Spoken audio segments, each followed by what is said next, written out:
Bienvenidos a este espacio. Un agradecimiento muy grande a quienes nos acompañan aquí en Guadalajara, Jalisco, México, desde donde estamos transmitiendo en vivo para la red, y también un agradecimiento a la confianza que nos otorgan quienes nos escuchan en la red a través de internet. A ver, sí, no, está repitiendo. Ahí está ya. Bien, correcto. Vamos a dar inicio, perdón por la pequeña interrupción. Vamos a dar inicio a este trabajo del día de hoy. Vamos a abordar un tema que tiene una continuidad plena con el anterior y que también vincula con el próximo. Ya habíamos mencionado eso, esa vinculación. Vamos a hablar sobre los cuerpos superiores. En la charla anterior hablamos sobre los cuerpos de la personalidad. Quedaron bien establecidos lo que es el cuerpo físico, el cuerpo vital, el astral, el mental, y esos cuerpos son los que le dan sustento a la personalidad con la que nos desenvolvemos en la existencia. Y hoy vamos a hablar sobre los cuerpos superiores, que van más allá de la personalidad, pero sí vale la pena aclarar que esos cuerpos superiores son también existenciales. Los primeros dos, vamos primero puntualizándolos. Ya habíamos hablado de 4 cuerpos, en total tenemos 7. Los siguientes 2, que son el cuerpo intelectual superior y el emocional superior, quinto y sexto, constituyen el alma y también son existenciales. El único cuerpo no existencial es el séptimo, que es el cuerpo llamado del espíritu o el cuerpo del ser. Es el único cuerpo no existencial. Por lo tanto, antes del ser están 2 cuerpos superiores que constituyen el alma.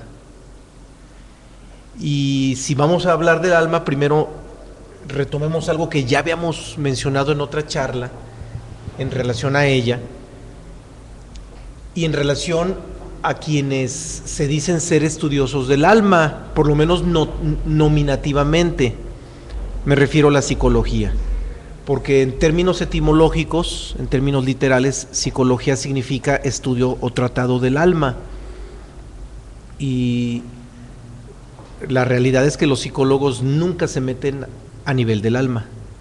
El trabajo que hacen los psicólogos siempre queda a nivel de la personalidad. Termina siendo un tratado sobre la personalidad, más concretamente a nivel de la mente. Lo que en realidad los psicólogos estudian es la mente. Se meten un poco más con el centro emocional, ¿por qué no?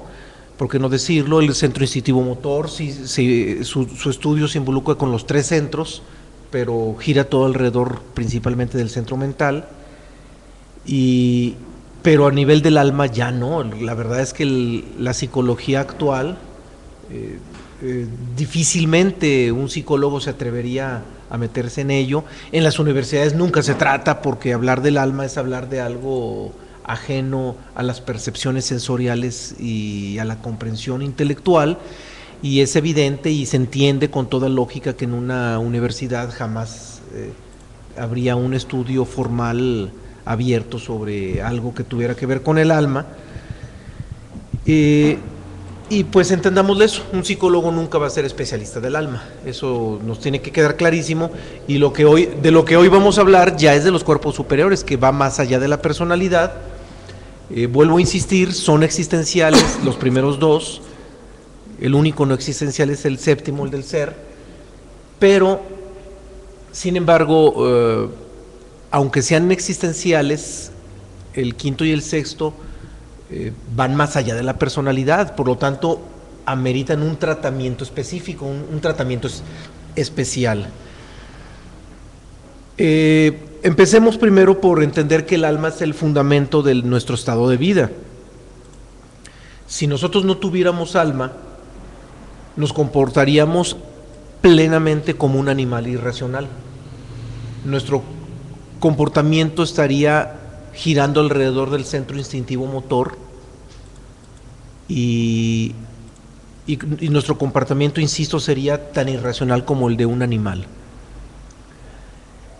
Los humanos, además del centro instintivo motor, tenemos centro emocional que también lo tienen los animales, pero tenemos un cierto desarrollo del centro intelectual.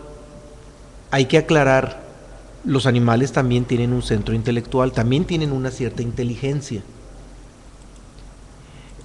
Entonces, si nosotros tenemos también inteligencia, centro intelectual y centro emocional, ¿qué nos diferenciaría, qué nos distinguiría de los animales? Bien, pues precisamente la presencia, aun cuando sea incipiente, de los cuerpos superiores, ahí es donde ya nos distinguimos de los animales. Esta aclaración es importantísima porque nos mete directamente en el tema de hoy, y las voces oficiales en la ciencia, en la universidad, se nos dice que somos animales racionales y que lo que nos distingue de los animales es precisamente el intelecto, y no es así.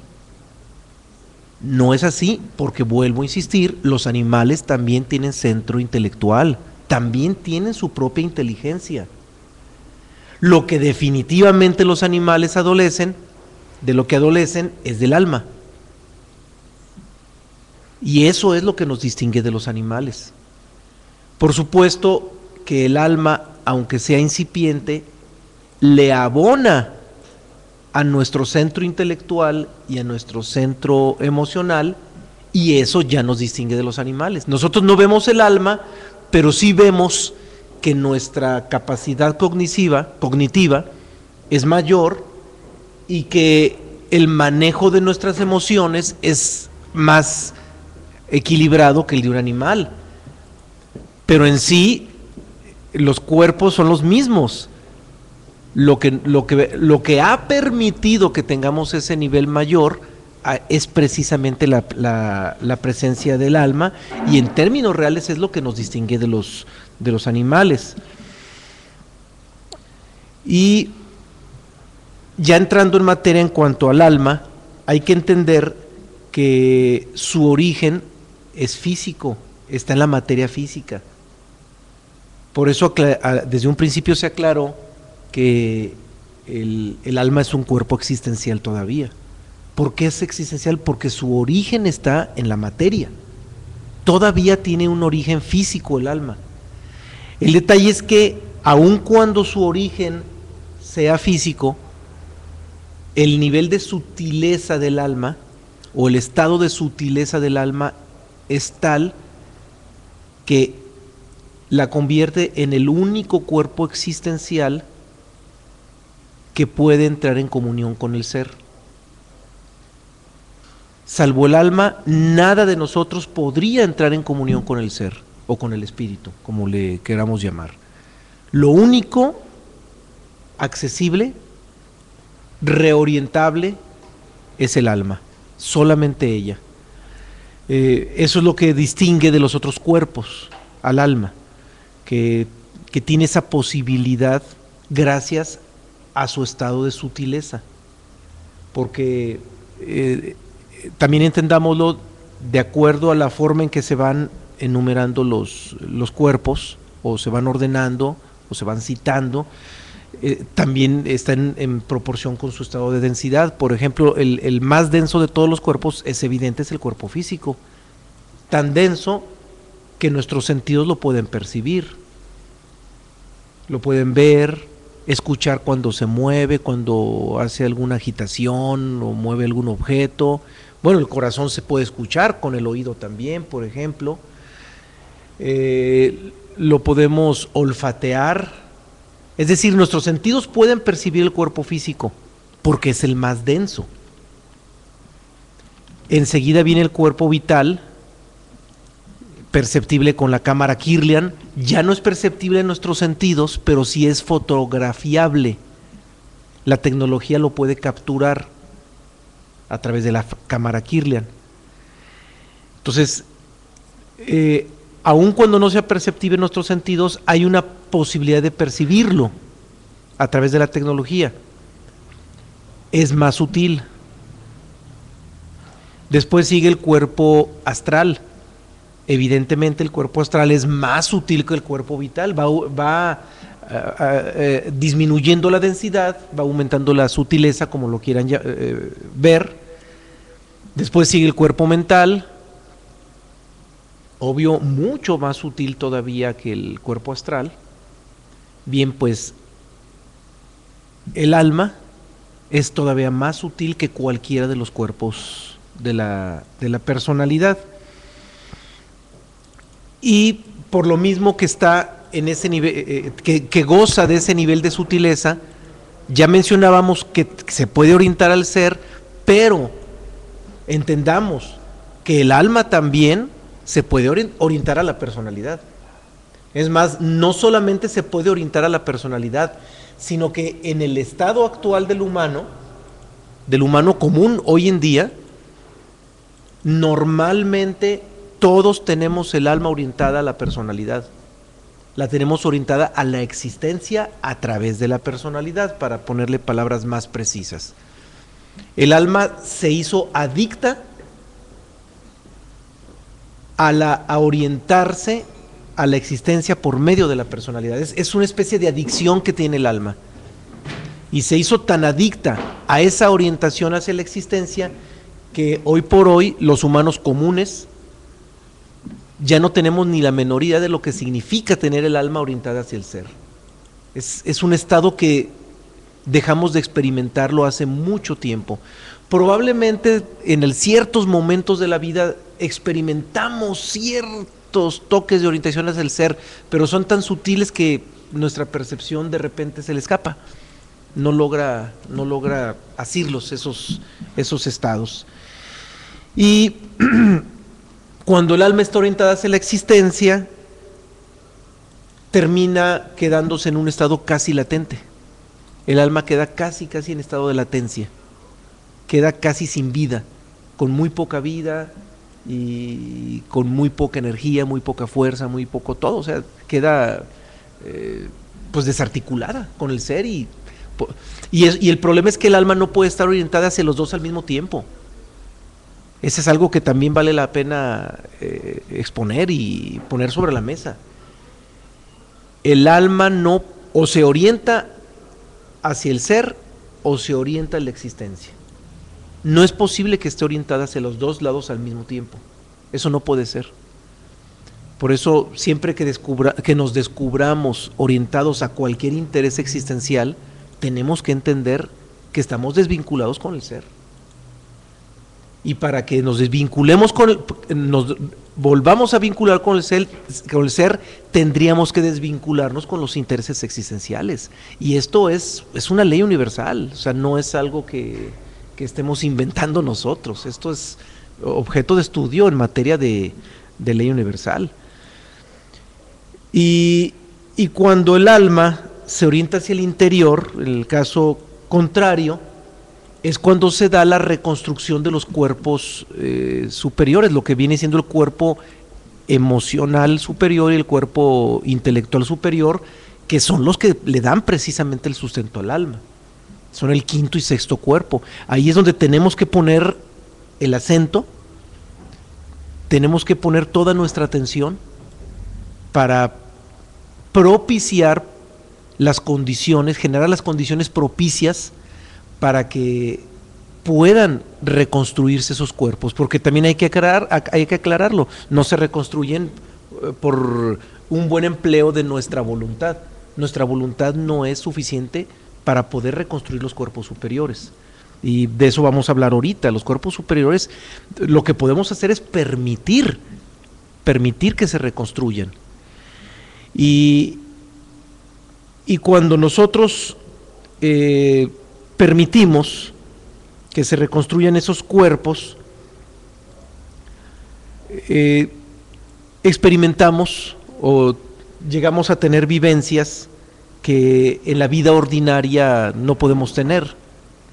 Y esas vivencias se dan prácticamente en función de la desidentificación con lo externo. Son vivencias de estados que, bueno, ahorita también los vamos a abordar.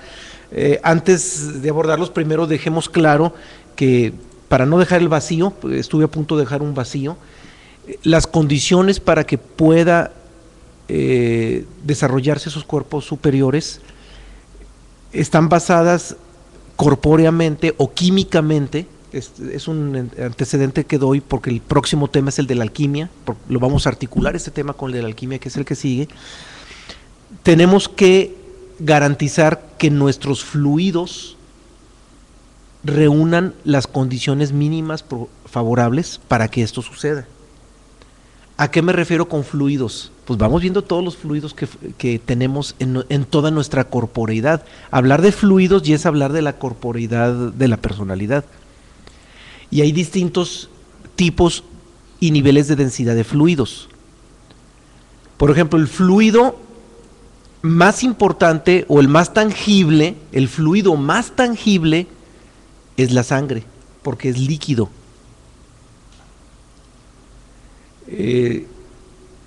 Hay otros fluidos no líquidos, por supuesto, importantísimos, pero el fluido más significativo es la sangre. Y si nosotros no tenemos un cierto nivel de calidad en ese fluido, en ese y todos los demás, ahorita estamos empezando por hablar de la sangre, que es el más tangible. Nosotros nos pinchamos un dedo y vamos a ver que brota sangre.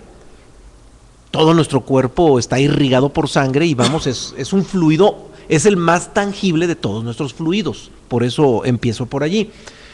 Y nuestra sangre debe tener una química propicia para que esto suceda.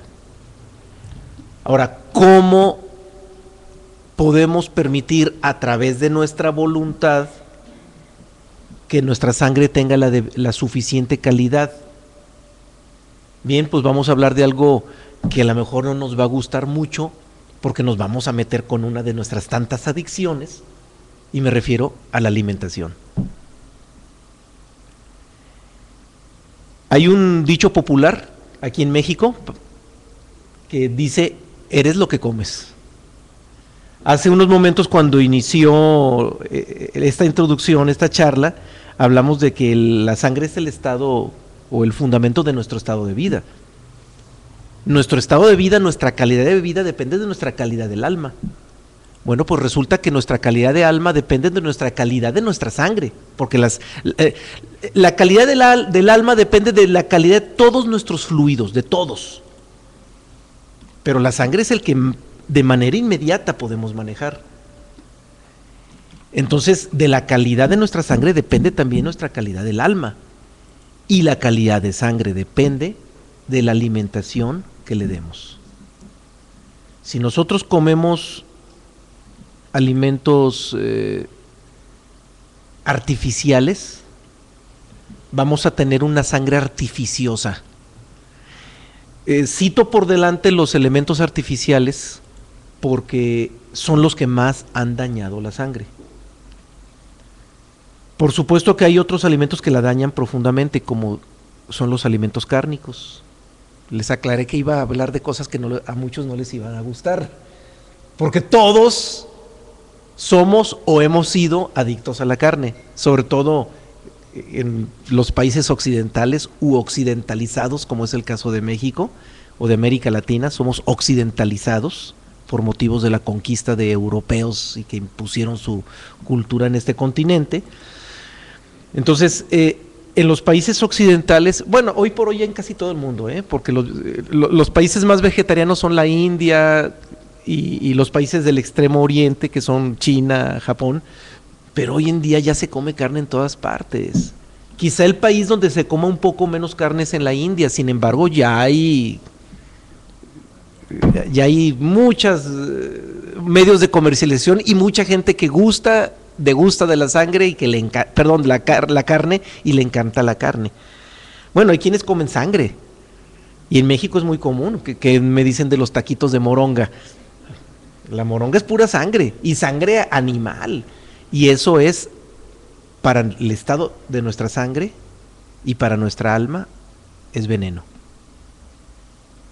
Insisto, aclaré que no nos iba a gustar mucho porque estamos hablando de una adicción que hay quienes les cuesta mucho trabajo dejar, pero definitivamente todo lo que le metamos al cuerpo a través de la boca que son los alimentos, líquidos y sólidos.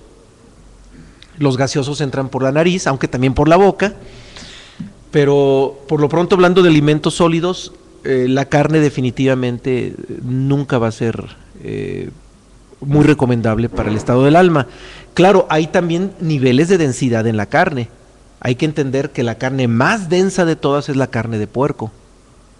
La carne de puerco de verdad es un impresionante veneno para el alma. Hay que observar que la gente que es adicta a la carne de puerco, hasta su comportamiento cambia.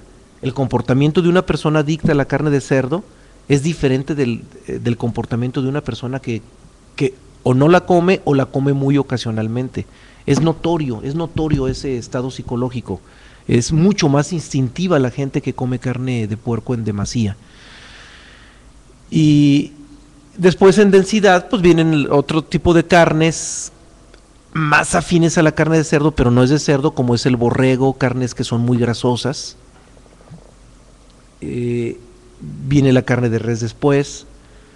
Por último vendría la carne de las aves, es menos densa todavía. Sin embargo, actualmente las aves, concretamente el pollo, los alimentan con tantos químicos y con tantas hormonas y con tantos antibióticos y tantas cosas que probablemente la carne de pollo sea peor que la carne de cerdo por todo lo que le meten en la producción masiva en la apicultura. Entonces es poco recomendable. De las carnes, la que más salva, la menos problemática para el alma, sería la carne de pescado. Y es curioso, observen cómo en la Biblia Jesús de Nazaret se involucra en muchos pasajes que tienen que ver con el pescado, reproduce los peces, y por lo contrario hay algún pasaje en la Biblia donde Jesús, en señalamiento a la carne de cerdo, dice: de esta carne no coman, y eso aparece en la Biblia. Y es muy curioso ver cómo en la Biblia literalmente Jesús de Nazaret dice: de esta carne no coman, refiriéndose a la carne de cerdo, y sin embargo la inmensa mayoría de los cristianos del mundo comen carne de cerdo. Es curioso, es paradójico, pero esas contradicciones y otras muchas más suceden en este mundo. A ver, hay una pregunta, si le pueden pasar el micrófono, por favor, el que esté más cercano. Está abierto, bien, escuchamos.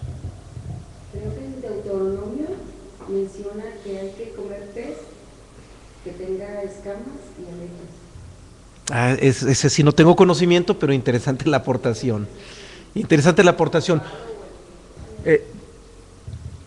Por lo pronto hay que ubicar a la carne de pescado por lo menos como la más sutil de las carnes. Hablo de las carnes. Ya después vienen los vegetales. Entre los vegetales, por supuesto que hay vegetales densos y hay vegetales sutiles. Hay vegetales no recomendables. Pues, por supuesto que no será recomendable comer un pastel de marihuana. Y es vegetal.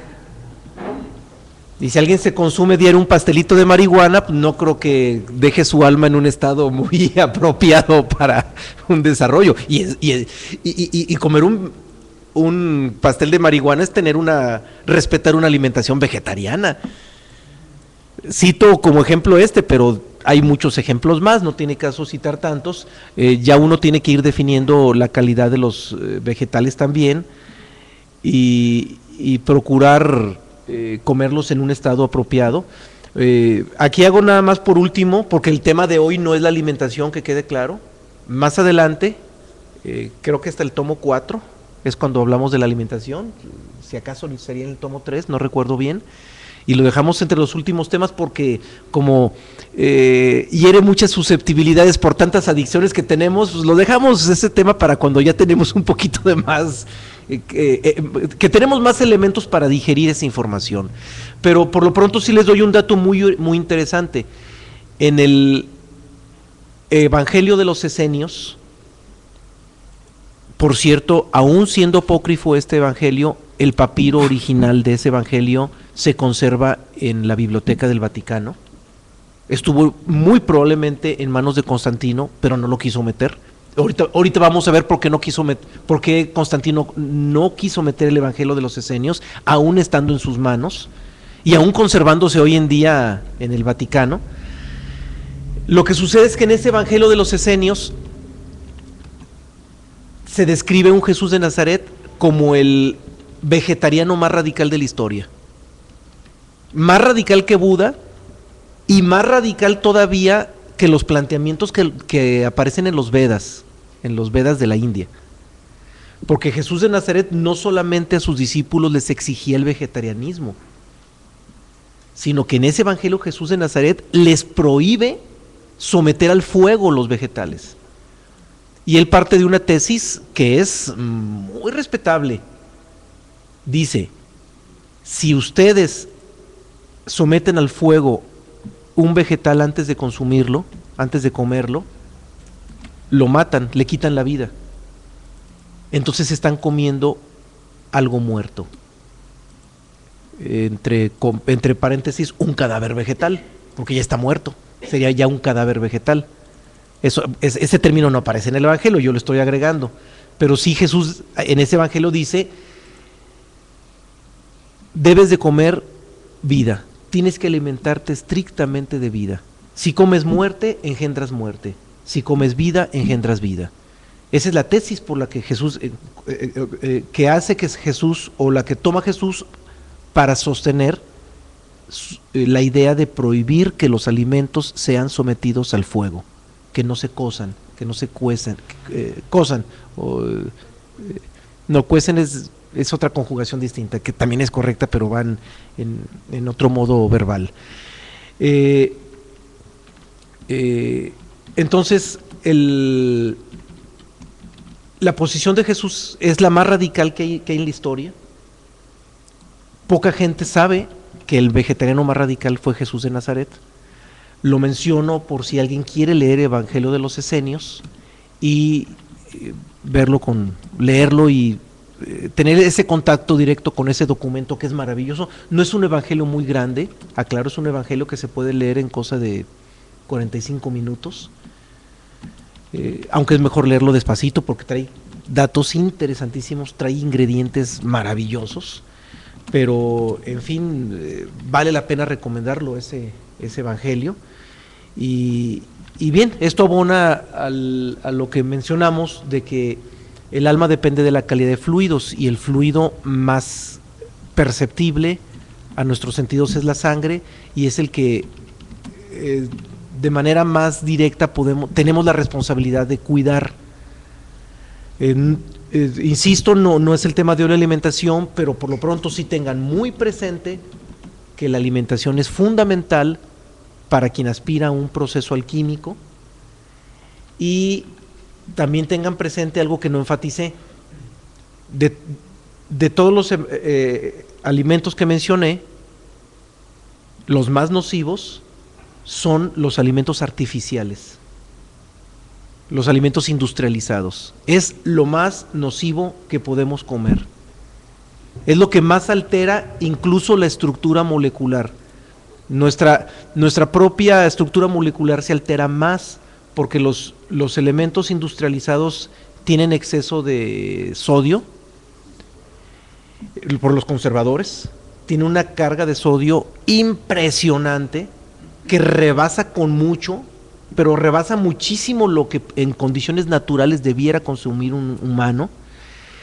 Y el sodio tiene una carga de polaridad negativa en contraposición al silicio, al cadmio y a otros químicos que son carga positiva, son la otra carga, y las células, cuando tienen un desajuste en su propia carga eléctrica interna, automáticamente se les altera su campo magnético y su propia estructura eléctrica, su propio circuito eléctrico se altera, y automáticamente cambia el comportamiento de la célula.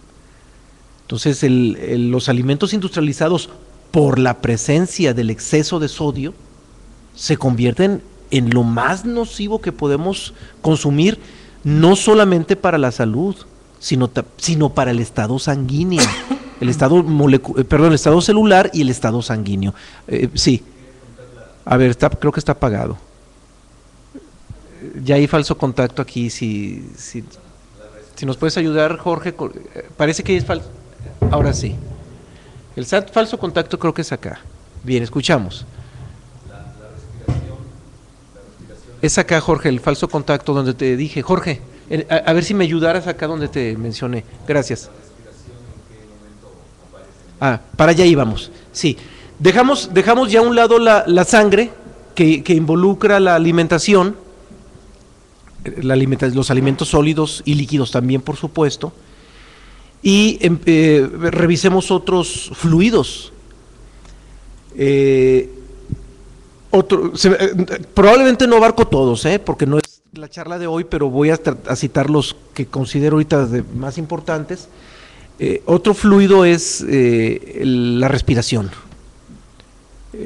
Nosotros debemos tener un nivel de oxigenación en la sangre importantísimo. Claro, el alimento es gaseoso, pero involucra la sangre porque la oxigenación también va directamente a la sangre.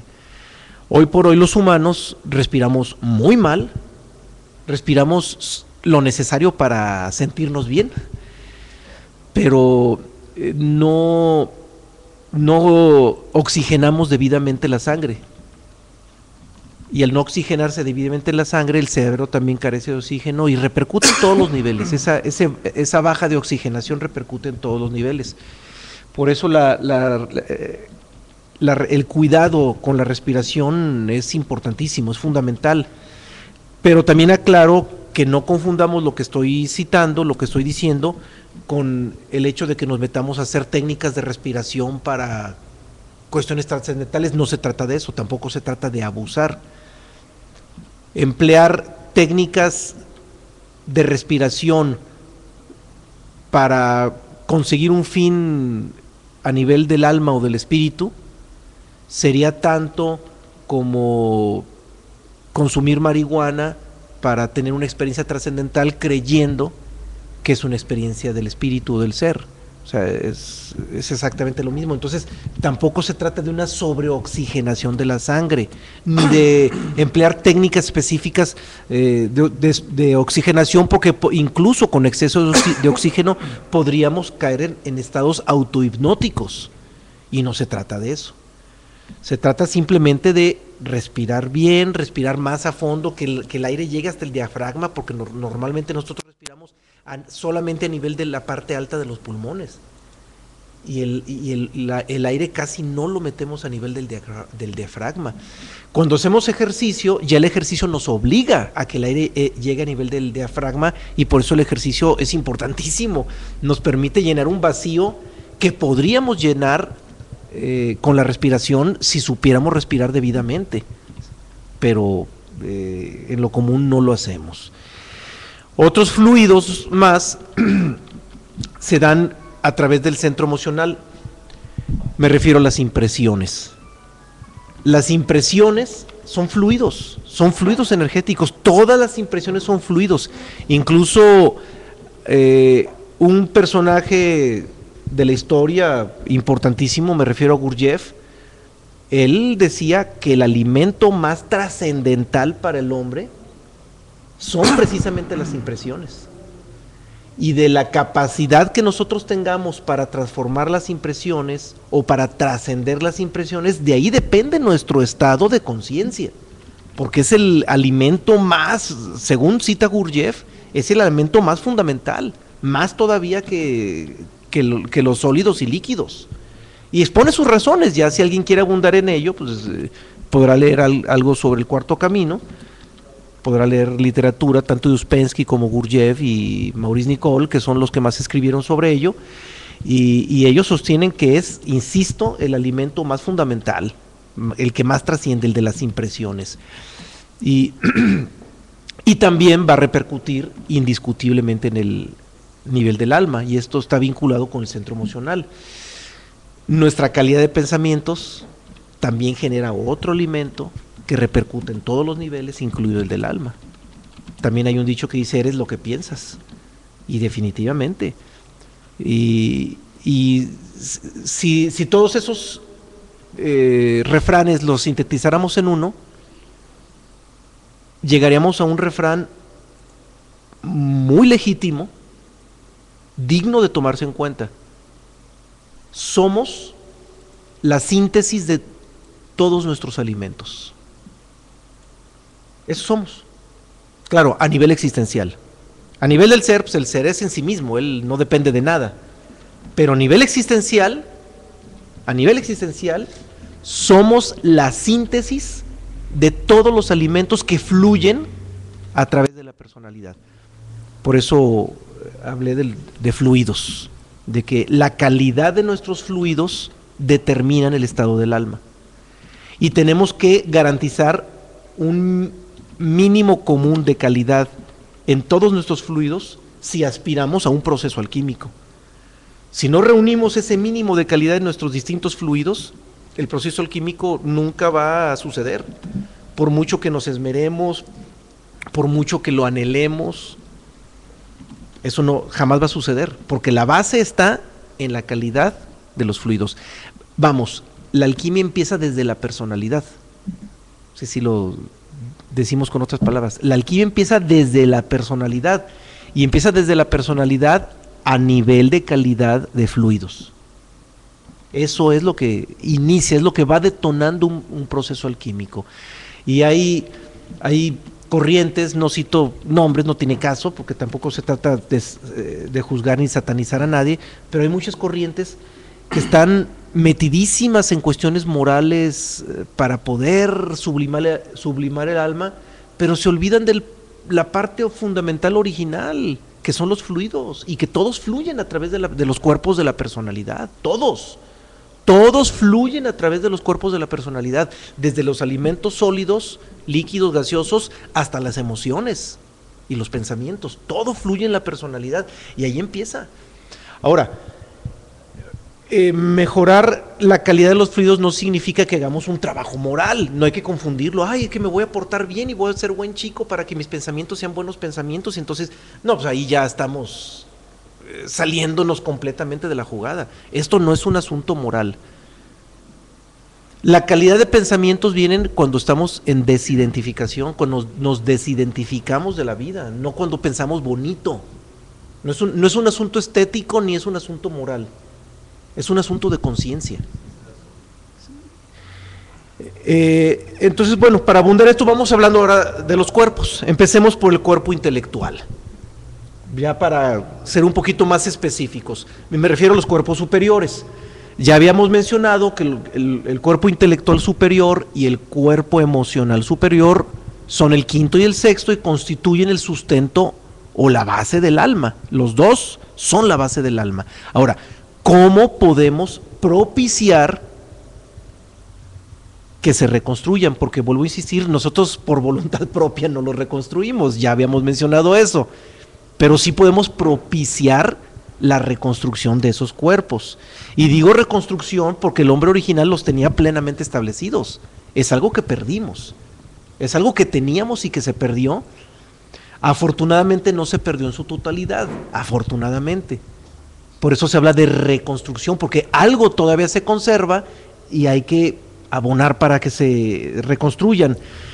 Entonces, en el caso del cuerpo intelectual, lo que permite esa reconstrucción, en primera instancia, son los estados contemplativos, la atención, la observación, obvio, los estados meditativos. El problema es que hablar ahorita, aunque ya hablamos de la meditación, de repente podemos darle algún contexto distinto, por eso limitémonos a decir atención, observación, contemplación. Esos estados abonan al pensamiento superior, que me refiero al cuerpo intelectual superior, y por supuesto algo fundamental es la desidentificación.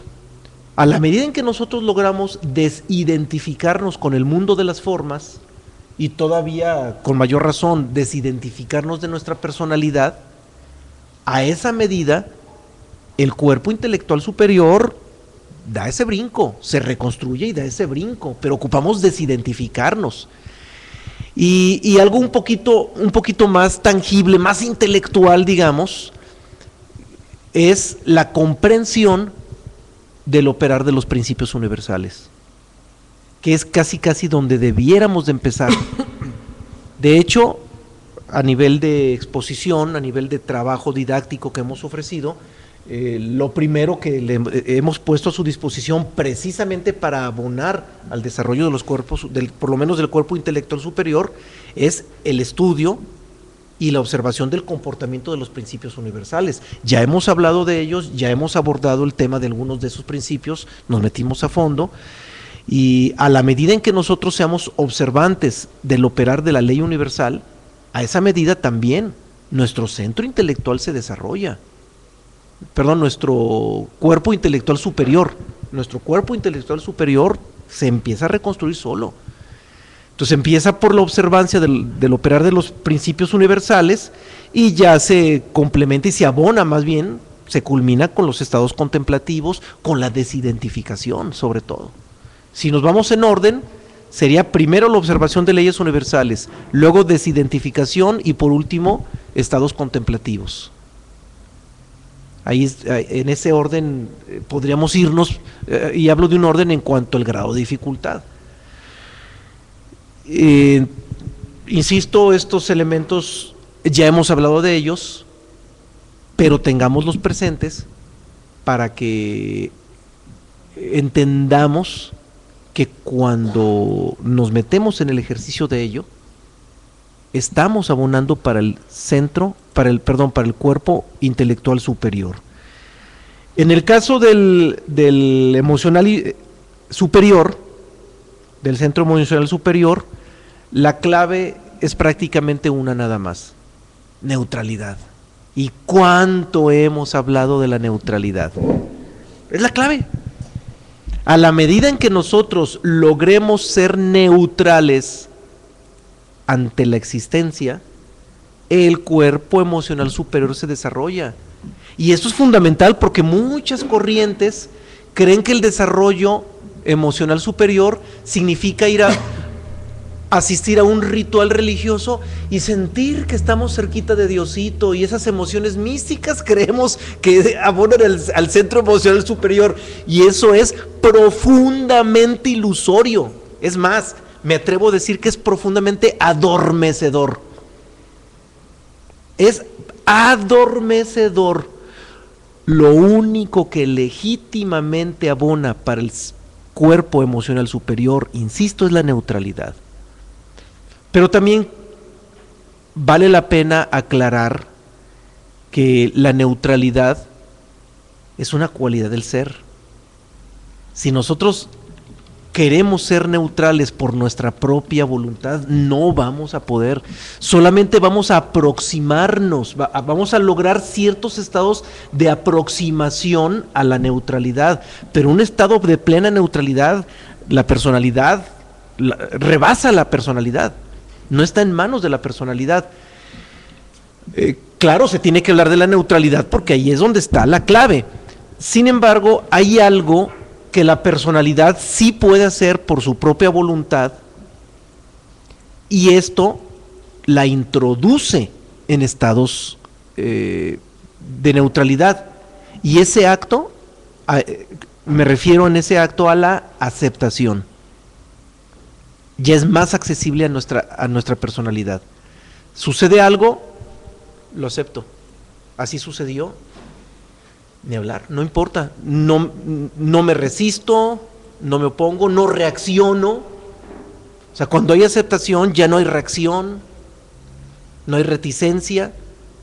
Y en ese estado de aceptación no solamente se experimenta una paz interna, sino que automáticamente nos introducimos en la neutralidad, y ya en esa neutralidad el cuerpo emocional superior se está desarrollando. Entonces, cuando hablemos, siempre que hablemos de neutralidad, no pierdan de vista, antes de la neutralidad, como acto de nuestra propia personalidad, está la aceptación. Y la aceptación es prácticamente la ventana o la puerta que nos abre el acceso a la neutralidad. Entonces no hay que perder de vista. Los humanos sistemáticamente estamos rechazando lo que nos sucede en la vida. Así vivimos los humanos, por eso nuestro cuerpo emocional superior está en el suelo, porque lo más común es que rechacemos todo lo que está sucediendo. Si fue blanco, yo quería rojo. Si fue verde, yo quería azul. Si gané 10, yo quería 20. Si me cerraron un ojito, no, yo quería que me diera un besito. Entonces, perdón por el ejemplo tan burdo, pero nunca estamos contentos los humanos con lo que tenemos. Nunca estamos satisfechos. Y esa insatisfacción nos nubla completamente el desarrollo del cuerpo emocional superior. El día que en lugar de insatisfacción aceptemos, y la aceptación no es otra cosa que la satisfacción con lo que sea, cuando aprendamos a estar satisfechos con lo que sea, ese día experimentamos la aceptación, y por la experiencia de esa aceptación, la neutralidad surge solita, y en la neutralidad el cuerpo superior, emocional superior, empieza su desarrollo, y el alma es la primera en agradecerlo, porque tiene su sustento en los dos, insisto, en el emocional superior y en el intelectual superior. Entonces, aquí están las claves para los dos casos, para el emocional superior y para el intelectual superior.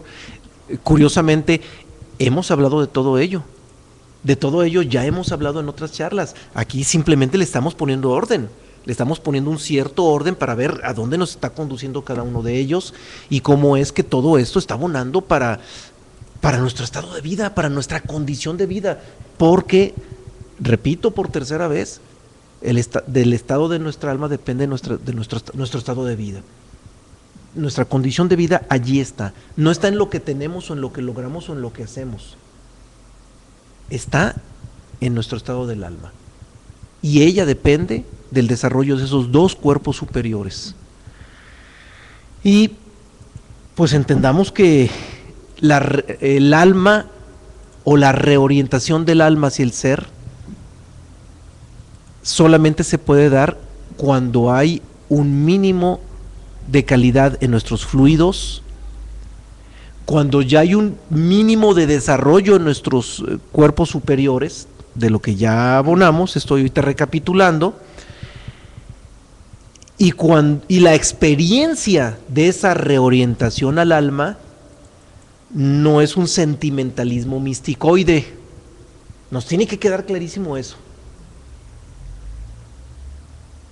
No es un sentimentalismo misticoide. Los sentimentalismos o las muestras de sentimentalismo místico son de la personalidad y son solamente un sustituto de lo que se adolece. Es todo, es un sustituto de lo que no se tiene. Es una máscara, es parte de la personalidad, es parte de la máscara.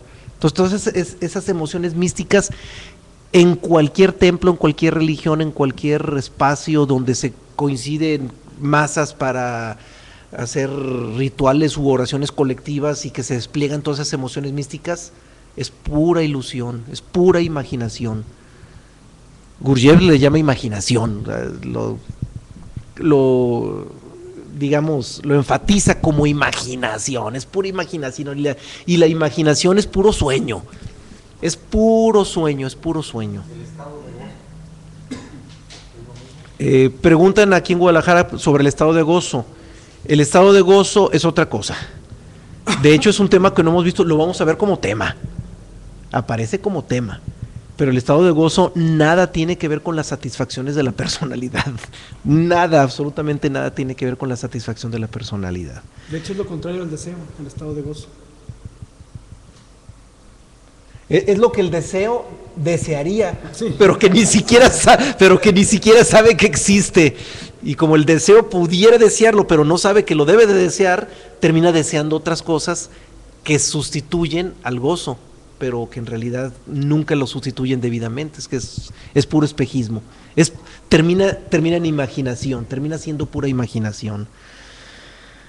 Bien, entonces, cuando se da esa reorientación del alma, se experimentan un estado de emoción, se experimenta ese verdadero gozo que acabas de mencionar, pero que nada tiene que ver con sentimentalismos místicos, y además se experimenta la percepción de la unicidad, es decir, la unidad.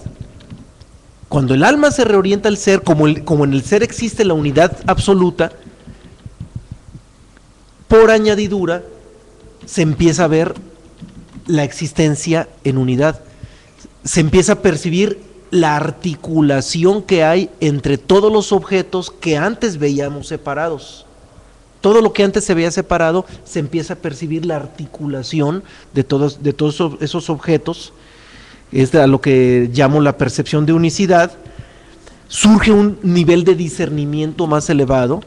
Ese discernimiento, por supuesto, a través del cuerpo intelectual superior, y también un equilibrio emocional gracias al desarrollo de ese cuerpo emocional superior también. Y evidentemente, al haber equilibrio en las emociones y al haber un discernimiento más claro, hay un ahorro de energías. Los humanos perdemos energías como no nos imaginamos.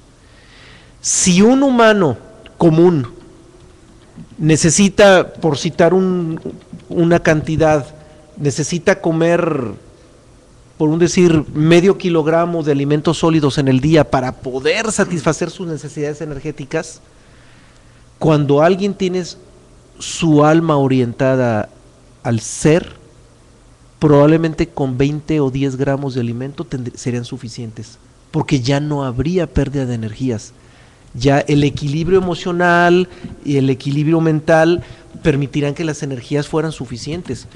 De hecho, pues, habíamos hablado todavía de algo más elevado. O sea, la energía solar sería suficiente para que ese hombre biológicamente pudiera sobrevivir y en plenitud. Con la pura energía solar sería suficiente, pero para que la energía solar asimilada a través de la contemplación solar sea suficiente, necesitamos un mínimo de equilibrio en nuestras emociones y en nuestro intelecto, que solamente nos lo puede ofrecer el desarrollo de los cuerpos superiores.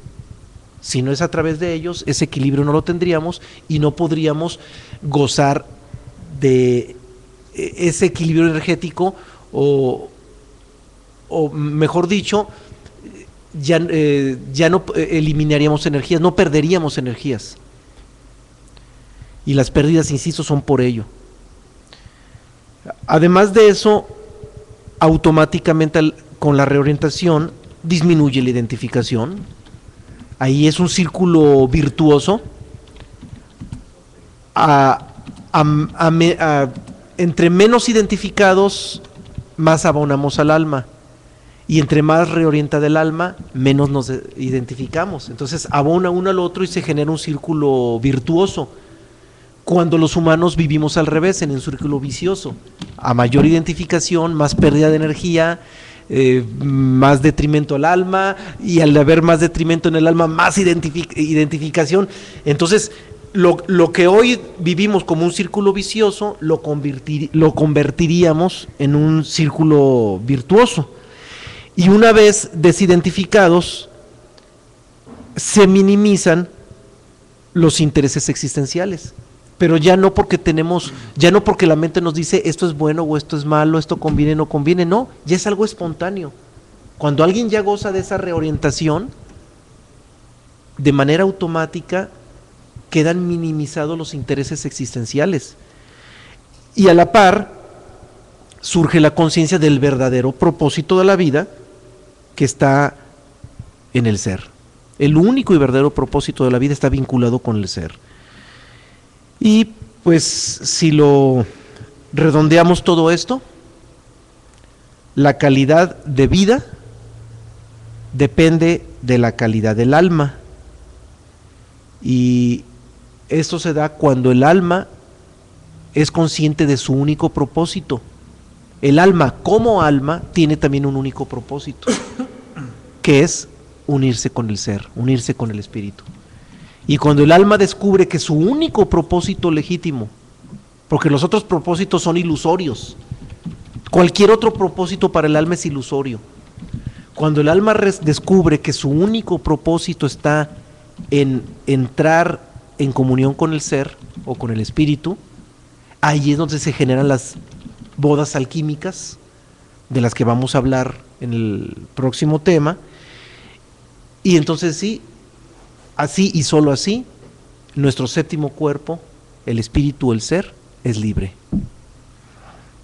Bien, pues nos vamos a las citas para abonar al tema, para dar sustento a lo que acabamos de decir, porque hay un interés muy particular de nosotros de que nos quede claro que definitivamente el ser, Jorge, ¿pudieras otra vez darle un toquecito ahí en ese contacto que es el del falso? Hay que mandar a arreglar este aparato, sí. Ya es el aparato, ya vimos que es. A ver, ahora sí se oye. Bien. Estaba primero el cuerpo emocional, intelectual, y luego el emocional. Gurdjieff pone primero el emocional y arriba el intelectual, el superior. No importa, mira, Gurdjieff probablemente ponía como quinto el emocional superior y como sexto el intelectual superior. Los alquimistas los ponían invertidos. ¿Quién tiene razón de los dos? No importa. O sea, realmente sale sobrando si tenía razón Gurdjieff o si tenía razón los alquimistas. Lo que importa es que nos quede claro que esos dos cuerpos son los que le dan el sustento al alma.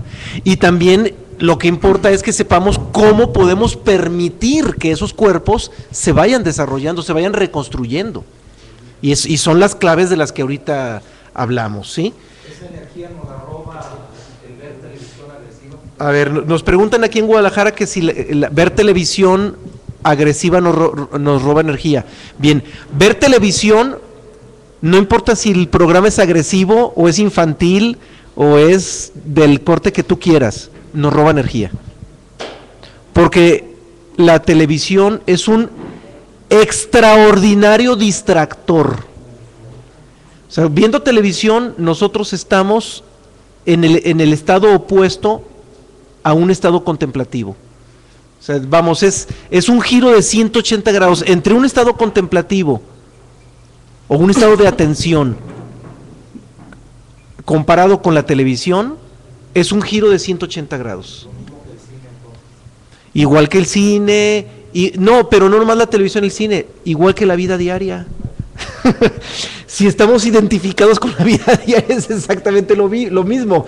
Lo que pasa es que el problema es que en la vida diaria la identificación es común, tiene un cierto nivel promedio, pero cuando vemos televisión se agudiza el estado de identificación, hay una agudización en el estado de identificación. Ahora, cuando nosotros logramos estar en cierto grado desidentificados, podemos ver televisión, podemos ver cine, podemos transitar en la vida diaria y nuestros cuerpos superiores y nuestros centros están equilibrados sin ningún problema. Entonces, no hay que rechazar ni la televisión, ni el cine, ni la vida diaria, no hay que rechazarlos, hay que aprender a estar en ellos sin identificarnos con ellos, ¿verdad? Como dicho en otras palabras, en un término que empleamos para un tema que vamos a abordar más adelante, hay que aprender a vivir en el mundo sin ser del mundo. En esos términos lo tenemos ubicado como un tema, y un tema que lo vamos a ver próximamente, porque ha de faltar alrededor de unos 6 o 7 temas por llegar a ese, está en el segundo tomo, ¿sí? Es fundamental y es una clave maravillosa. De hecho, el cuarto camino de Gurdjieff está basado precisamente en eso, en aprender a vivir en el mundo sin ser del mundo. Ese es el planteamiento del cuarto camino de Gurdjieff. Gira alrededor de todo ello. Es el cuarto camino, en aprender a vivir en el mundo sin ser del mundo. Hago esta acotación, le llama cuarto camino porque habla del camino del fakir, que son los que dominan el cuerpo para trascender la parte corpórea de la personalidad. El camino del monje, que trata de trascender los estados ilusorios mentales a través de un enclaustramiento en un monasterio, o el camino del yogi, más bien el camino del yogi es el que trata de trascender los estados mentales, y el camino del monje que trata de exaltar las emociones o de vivir emociones o el desarrollo del centro del cuerpo emocional superior. Y Gurdjieff plantea como un cuarto camino, como una nueva alternativa, y que al final de cuentas con justa razón hizo ese planteamiento, porque es lo que hoy por hoy nos corresponde vivir a los humanos y no tenemos ni para dónde hacernos, que es aprender a vivir en el mundo sin ser del mundo. Es decir, agarrar al toro por los cuernos, afrontar la vida y aprender a desidentificarnos con ella. Vivir en la vida desarrollando la conciencia de que todo es un sueño. Y eso es el cuarto camino. Vivir en la vida siempre entendiendo que estamos viviendo en un sueño. El problema es que eso no lo estamos, esa conciencia no la tenemos siempre, de repente medio nos brota, pero no es un estado que mantengamos de manera permanente. Pero por ahí va todo el planteamiento del cuarto camino, y es lo que al final de cuentas desemboca en lo que usted está aportando. Sí. Vamos a las citas entonces. Empezamos por el Mahabharata, nos vamos en orden cronológico. En el Mahabharata, Krishna dice: el alma que se ve constantemente afectada por la búsqueda de objetos y experiencias se nubla. Bien, ¿qué nos está diciendo ahí Krishna? Nos está hablando de un alma orientada a la existencia. Un alma orientada a la existencia nublada. No, creo que lo dice muy claro. Vámonos a la siguiente. Seguimos con la tradición védica, es otro libro de los Vedas, el Bhagavad Gita, donde Krishna también nos está diciendo algo importante. El espíritu nunca nace y nunca muere. Es eterno, nunca ha nacido. Está más allá del tiempo, del que ha pasado y del que ha de venir. No muere cuando el cuerpo muere. Bien, aquí hablando de los cuerpos superiores, esta cita nos relata la parte del ser humano que viene siendo la parte original, la parte de esa naturaleza divina. Cuando se habla del espíritu hay que diferenciar el espíritu del alma. Muchas corrientes no diferencian lo que es el espíritu y el alma. Así como lo comenta David, el alma está compuesta del cuerpo emocional superior, del cuerpo intelectual superior, y el alma en sí es la que trasciende, la que renace, la que tiene una oportunidad más allá de la personalidad. Aquí cuando se habla en esta cita del Bhagavad Gita del espíritu nunca nace y nunca muere, es porque es eterno. Todo lo que tiene nacimiento y crecimiento está dentro del cosmos, dentro de la naturaleza, y tiene un fin. Mas sin embargo el espíritu es eterno, nunca ha nacido, está más allá del tiempo, porque todo lo que está dentro del tiempo está dentro de ciertas dimensiones. No confundamos el séptimo cuerpo, que en este caso es el espíritu, con la séptima dimensión. No, ya no hay dimensiones en el séptimo cuerpo. El hombre original estaba conectado tanto en la parte natural, que vienen siendo los cuerpos de la personalidad, como con la parte espiritual, que son estos otros cuerpos superiores, que es el intelectual superior, el emocional superior y el espíritu. En realidad el espíritu no lo generamos tampoco, como comentaba David, no es una generación y no es una conquista, no es una elevación. En realidad el espíritu siempre está ahí. Lo que hemos hecho los seres humanos es desvincularnos. Al estar desvinculados estamos en esta sucesión de reencarnaciones para poder nuevamente adquirir esa vinculación mediante el alma que renace, el alma que tiene una nueva oportunidad en una nueva reencarnación y que va teniendo esa conexión y ese intento nuevamente de conectarse con el origen, con el espíritu. Bien, seguimos con los Vedas. A ver, hay una aportación, una inquietud. Me acaban de avisar que está restringida la página. ¿Tú lo puedes saber? Ahorita lo checamos. Ajá. A ver, lo puedo checar. Pero dile que se meta en la frecuencia ON, que es donde estamos transmitiendo. ¿Frecuencia ON? Sí. Gracias. Bien, seguimos con el Gita, seguimos con el Bhagavad Gita, también palabras de Krishna, donde nos dice: el alma es fiel amiga del hombre, solo cuando ha sido conquistada por el espíritu. Para un hombre carente de voluntad que aún no ha conquistado su alma, ésta puede convertirse en su propio enemigo. Entonces ya nos está hablando ahí Krishna de las dos orientaciones del alma. Si está orientada al espíritu, es un gran amigo, es un aliado, es nuestro gran aliado. Pero si el alma está en las condiciones naturales en que hoy por hoy la tenemos, orientadas a la existencia, el alma se convierte, ya no digo, no solo digo nuestro enemigo, en nuestro verdugo. En nuestro verdugo, porque todos los errores que cometemos los humanos están vinculados con la orientación del alma hacia la existencia. Todos tienen su origen en una identificación del alma con la personalidad y con la existencia. Ahí es donde tenemos que entender que el pecado del hombre no es un asunto moral, es un asunto de vacío de conciencia. Y ese vacío de conciencia, que nada tiene que ver con la moral, es precisamente por un alma identificada con la existencia. Y de eso nos habla aquí Krishna. Bien, vamos con una cita más. Ahora dejamos los Vedas y nos vamos al hermetismo, nos trasladamos a Egipto.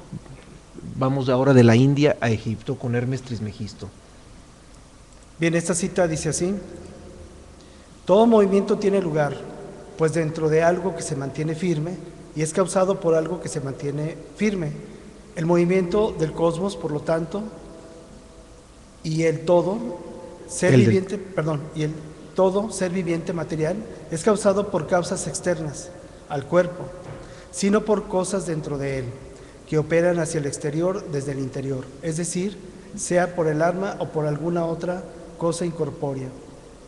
Bien, el movimiento tiene lugar dentro del cosmos. Todo lo que está en movimiento está dentro del cosmos. Dentro de lo que viene siendo la parte estática, que es la parte de la naturaleza divina del ser humano, esa parte estática es donde se encuentra la parte del espíritu, la parte eterna, la que no tiene tiempo, la que no tiene dimensiones. Mas, sin embargo, la parte que tiene movimiento es la que está generando, es la que, de alguna manera, en Corpus Hermético nos mencionan que el demiurgo creó todo este cosmos en base a un movimiento, que fue la gran explosión, y vino lo que viene siendo la generación de los universos, la generación de las galaxias, la generación de las estrellas, la generación de los planetas, posteriormente la generación de la naturaleza de los planetas. Después vino, después del reino mineral, habitar esos planetas del reino vegetal. Posteriormente vinieron los animales, y dentro de todo ese grupo de animales emerge el hominidio. Este hominidio, que actualmente somos unos humanos que tenemos una manifestación corpórea en este hominidio, solamente cuando se pudo generar este hominidio fue cuando nosotros los introducimos como seres originales para experimentar este cosmos. Mas, sin embargo, fue tanta nuestra curiosidad dentro de este cosmos que nos desvinculamos de la parte eterna, nos desvinculamos de esos cuerpos superiores. Es por eso que aquí Hermes Trismegisto hace la diferencia entre lo que viene siendo el movimiento y la estática. Bien, seguimos con Hermes Trismegisto. Hay un extracto del Corpus Hermeticum donde nos ofrece algo muy, muy interesante. Nos dice en este pasaje: el alma impía retiene su propia sustancia sin cambio, padece un castigo autoinfligido y busca un cuerpo terrestre en donde poder entrar. Pero solo puede entrar en un cuerpo humano, pues ningún otro tipo de cuerpo puede contener un alma humana. No está permitido que un alma humana caiga tan bajo como para entrar en el cuerpo de un animal irracional. Es una ley de Dios que las almas humanas se mantengan protegidas de un ultraje semejante. Un alma, por lo tanto, puede elevarse a un grado superior de existencia, pero no puede hundirse en un grado inferior. Claro, se refiere a un grado inferior que el reino humano. Esta cita pudiera ser controvertida porque entraría en contraste con planteamientos budistas, pero una cosa son los planteamientos budistas y otra cosa es el planteamiento del Buda, hay que distinguirlo. Pero antes de esa controversia, primero quiero aclarar algo, no me gustaría que se me escape. En primera instancia en esta cita Hermes habla del alma caída, que está en el deseo constante de entrar en un cuerpo terrestre. Precisamente porque el alma está orientada al deseo,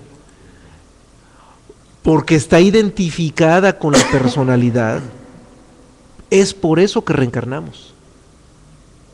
Un alma que ya no está identificada con la personalidad no tiene ninguna necesidad de introducirse en un cuerpo biológico, en un cuerpo animal.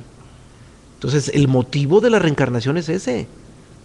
Regresamos a este plano de existencia porque así lo elegimos, pero no lo elegimos, no hay que ser tan inocentes en creer que lo elegimos porque estando allá, en el más allá, hubo un alma caritativa que nos preguntó, ¿quieres regresar o no quieres regresar? O sea, no es una vivencia tan sosa como esa. La elección se da porque estamos adictos a permanecer en cuerpos de orden animal. Nuestra alma se hace adicta a la presencia dentro de un cuerpo animal, se hace adicta a las sensaciones que producen los sentidos de un cuerpo animal. Y eso es lo que produce precisamente la reencarnación a este plano de existencia. Ahora, lo que abona aquí Hermes es que por muy bajo que haya caído un alma, nunca podría entrar a un cuerpo que no sea humano. Más abajo del cuerpo humano no podría entrar. Y esto entra en contraposición, insisto, no con Buda, sino con los budistas, porque una cosa es Jesucristo y otra cosa son los cristianos. Igual una cosa es Buda y otra cosa son los budistas. Y hablo de ello porque en el budismo se habla de una reencarnación a cuerpos inferiores, pero en el Evangelio de Buda, puedo equivocarme, aclaro, pero en el Evangelio de Buda, por lo pronto, a mí no me tocó leer ningún pasaje donde Buda diga que el alma reencarna en lombrices, en hormigas y en cucarachas. Eso en el Evangelio del Buda, por lo menos me tocó leerlo completo cuando hicimos la selección de citas y no recuerdo haber pasado por un pasaje de ese tipo. Entonces es parte de la tradición budista, aunque no necesariamente contenido en el budismo puro, ¿sí? Escuchamos. Una pregunta. Aquí habla del alma, pero el alma no es el espíritu, de aquí de Filipos. Una cosa es el alma y otra cosa es el espíritu. Claro, ya Juan Carlos nos hizo el favor de hacer esa distinción. Pero el alma aquí está hablando de sustitución del espíritu. No, aquí se está refiriendo al alma, estrictamente al alma, no está hablando por el espíritu. Pero es terrenal, como mencionan aquí. Es existencial, es existencial. Efectivamente el alma todavía, su origen o su naturaleza es existencial, pero no es la corporeidad animal. Es la parte más sutil, es la parte más sutil, pero no es propiamente la corporeidad animal. Tan es así que su sustento no está en la personalidad, está en los cuerpos superiores. Por eso fue tan importante hablar de los cuerpos superiores, porque ahí es donde se sustenta el alma, ¿sí? Bien, vamos ahora a la tradición hebrea y pasamos a un pasaje de el libro, digamos, más profundo y más filosófico de los hebreos, que es el Zohar. Y precisamente hablando del alma, el alma se halla en íntima relación con el cuerpo, nutriéndolo y sustentándolo. Está bajo el primer movimiento. Habiendo adquirido el valor merecido, se convierte en el trono para el espíritu, para descansar como está escrito, hasta que el espíritu se derrame sobre nosotros desde las alturas. Bien, diferentes tradiciones han hablado acerca de esta orientación que tiene el alma. El alma se puede orientar en la parte externa, que viene siendo la personalidad, o la parte interna, que viene siendo el espíritu. El alma es la que transfigura, el alma es la que renace, el alma es la que se ilumina, el alma es el que hace un proceso de reconstrucción o francmasonería, como se conoce con los diferentes corrientes. El alma viene siendo el campo en el cual nuevamente nos volvemos a vincular con el espíritu, y nuestra conciencia parte de ahí. El alma está íntimamente relacionada con el cuerpo físico, con la sangre que recorre todo nuestro cuerpo. Es por eso que en la tradición cristiana Jesucristo es bañado en un río, en el río Jordán, que es donde desciende el espíritu, es donde se ubica esa transfiguración que se tiene en el alma. Precisamente la próxima conferencia, que es la alquimia, se ahondará precisamente acerca de este proceso en el que el alma transfigura y se transforma y se reubica de la parte exterior hacia la parte interior, que es la parte divina. Bien, dejamos la tradición hebrea y nos vamos al lejano oriente, donde Confucio nos dice con unas breves palabras algo muy importante. El alma que no es dueña de sí misma, mira pero no ve, oye pero no escucha, come pero desconoce el sabor de los alimentos. ¿Qué es lo que deja patente aquí Confucio? Que cuando el alma está orientada a la personalidad, aun cuando tenga percepciones a través de los sentidos, esas percepciones no son la realidad. La percepción de nuestros sentidos son solamente una sombra de la realidad, que está lejísimos de la realidad misma. Sin embargo, el alma, curiosamente, se hace adicta a los sentidos, a la percepción de los sentidos, y se hace adicta a la percepción de los sentidos porque cree que está percibiendo la realidad. ¿Por qué cree que percibe la realidad? Por identificación. O sea, esos estados ilusorios vienen estrictamente de la identificación. Bien, pasamos ahora al Evangelio de Buda. La cita dice así: la parte de nuestra alma que no puede llegar a budificarse debe perecer, porque no es sino pura ilusión y una no realidad. Esa es la fuente de nuestros errores y la causa de nuestras miserias. Evangelio del Buda. Bien, aquí hay una cita también muy dentro de la Biblia. Hay una cita que dice: el alma que peca tiene que morir. Bien, la parte que muere dentro de nuestra personalidad, que es nuestro cuerpo físico, y posteriormente viene nuestro cuerpo etérico, nuestro cuerpo astral y nuestro cuerpo mental. Si el alma también se ubicó en la parte externa, la alma o una parte del alma también se va con el paquete de la disolución. Y nuestra chispa divina de espíritu genera una alma nueva para una nueva reencarnación. Es por eso que tanto en la tradición budista, que aquí se habla de budificarse, en el cristianismo se habla de transfiguración, o también se habla de iluminación, o de lo que viene siendo la generación de un alma nueva, el renacimiento. Si no se llega a generar durante la existencia este famoso renacimiento, esta conexión con el espíritu, el alma prácticamente muere, igual que viene siendo la personalidad. En las bodas de Canaán, cuando se habla acerca de el desposamiento del alma, es el desposamiento con el espíritu. El alma se desposa con el espíritu. Por eso son las bodas de Canaán. Este tema lo vamos a tratar más ampliamente el próximo, que se llama la alquimia.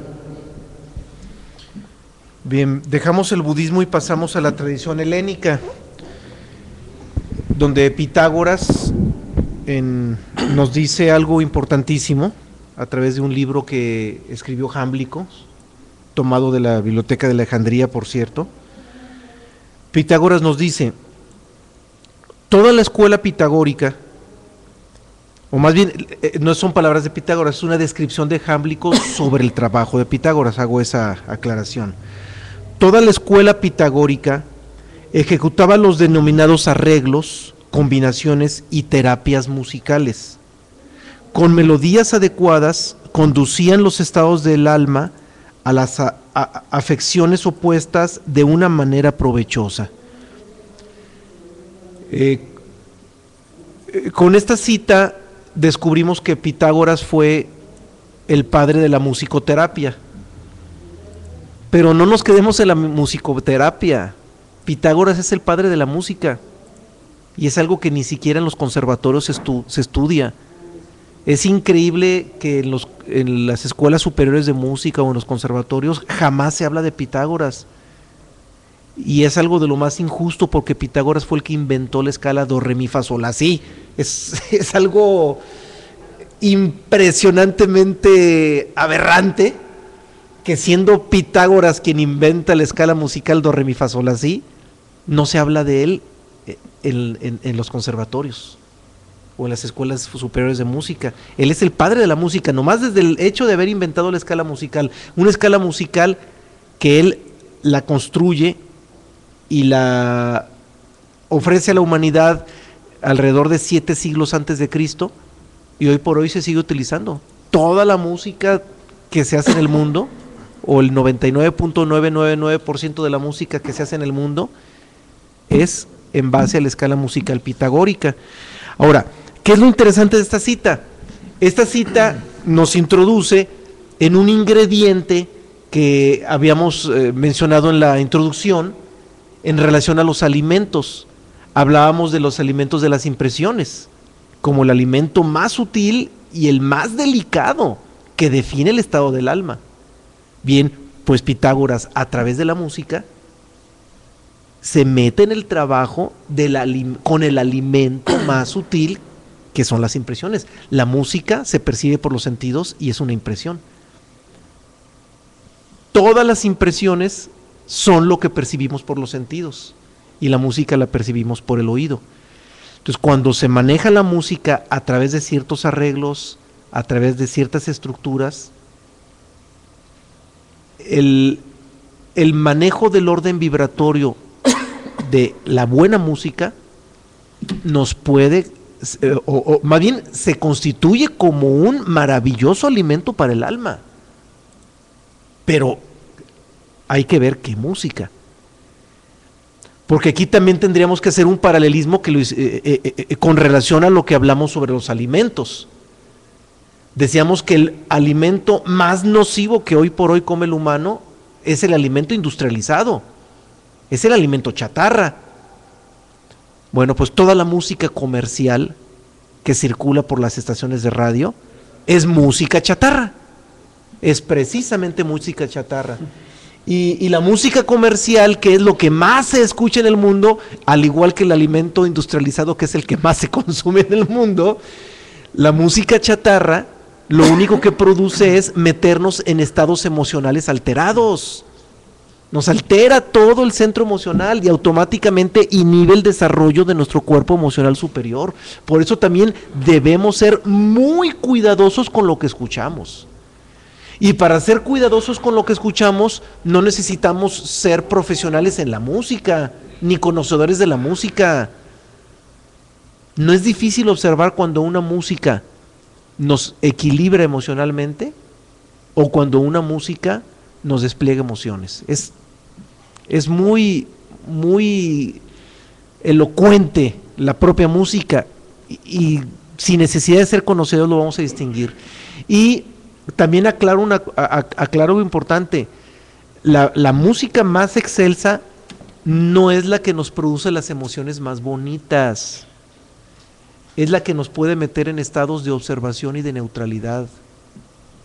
La música de los grandes maestros, Beethoven, Mozart, Chopin, bueno, Chopin no tanto, él es más emocional, hago esa aclaración. Obedece a otro estilo muy distinto. Hablemos de los neoclásicos como Beethoven, Mozart, Haydn, los barrocos como Bach, Vivaldi, la música renacentista que también es exquisita. Vivaldi entre los barrocos, es música que nos invita a entrar en estados contemplativos, en estados de observación.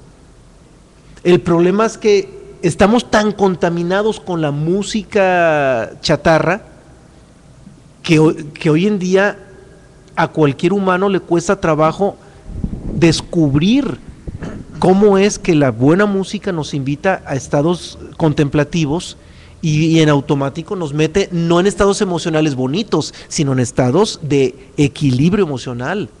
Nos produce una estática emocional en lugar de estados, porque no se trata de estados emocionales bonitos o feitos, se trata de equilibrio. Y Y ha sido tan contaminante la música comercial que lo podemos visualizar con los alimentos chatarra. Si alguien se come unas papas fritas con chile y queso, y después de eso degusta un trozo de qué sé yo, una calabaza cocida, una calabacita cocida o un pedazo de chayote cocido, va a sentir incluso en su paladar hasta desagradable el sabor de la verdura. Esa verdura cocida la va a sentir hasta desagradable, la va a sentir insípida, y esa insipidez le va a causar desagrado por el contraste con la fritura impregnada de chile y queso, y ácido y sal y todo lo que tiene, ¿verdad? Entonces ese contraste nos nubla. Dicho en pocas palabras, los sabores artificiales nos nublan la capacidad de descubrir la exquisitez que hay en los alimentos vegetales, porque hay una exquisitez impresionante, pero es una exquisitez que ya hoy por hoy poco disfrutamos por toda la contaminación que le hemos metido a la mente a través del degustar en el paladar productos artificiales. Ese es el problema. Igual sucede con la música. Hemos escuchado tanta música chatarra que de repente escuchamos buena música y la sentimos insípida. Sucede lo mismo, exactamente lo mismo. Entonces tenemos que redescubrir, así como tenemos que redescubrir los alimentos vegetales, también tenemos que redescubrir las impresiones sutiles. En este caso la buena música, y no es lo único. No es lo único, hay muchos ejemplos más, pero hablo de la música por la cita que acabamos de ofrecerles de Pitágoras. A ver, una pregunta, escuchamos.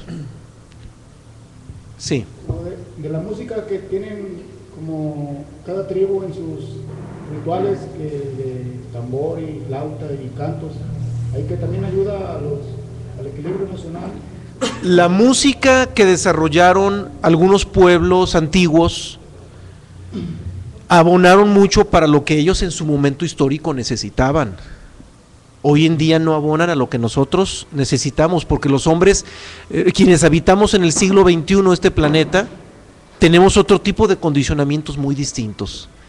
Escuchar la música antigua o muy antigua como un ingrediente cultural es interesante, pero ya para efectos de abono al alma, como lo establece Pitágoras, como lo propone Pitágoras, no es conveniente, no es lo más indicado. Yo diría que la música que nos puede abonar al alma empieza desde la era moderna, y la era moderna empieza con el Renacimiento, en el siglo XVI. Hay quienes piensan que la era moderna es en el siglo XX, y no. La era moderna del hombre empieza en el siglo XVI, en el Renacimiento, es cuando Europa surge como civilización, porque antes del siglo XVI Europa era, en la Edad Media era la ignorancia total, era, ¿cómo le llaman hoy a la ignorancia? Analfabetismo, era el analfabetismo total de Europa medieval. Entonces la era moderna la podemos trazar desde el siglo XVI. Entonces se recomienda para la cuestión del abono al alma del siglo XVI para acá, y no todo, y no todo, porque por supuesto que esto no es una clase de apreciación musical, pero sí vale la pena aclarar lo que no le abona mucho al alma.